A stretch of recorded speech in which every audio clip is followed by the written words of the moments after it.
జగన్మోహన్ రెడ్డి తెలివి తక్కువ వాడు కాదు. రాజకీయంగా అతని ఎత్తుగడలు ప్రత్యేకంగా ఉంటాయి.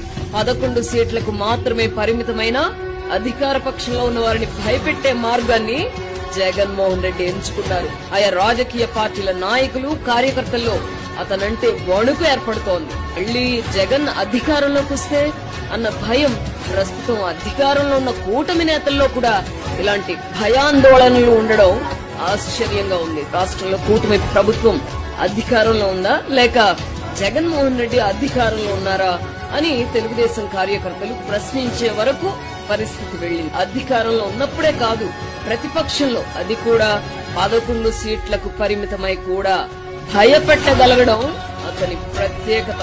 చంద్రబాబు, లోకేష్, పవన్ కళ్యాణ్ వంటి వారిని మినహాయించి మిగతా నాయకులు ప్రస్తుతానికి అధికారం అనుభవిద్దాం, 2029 తర్వాత ఏం జరిగినా మనం సేఫ్ గా ఉందాం అన్న ధోరణిని అలవర్చుకుంటున్నారు.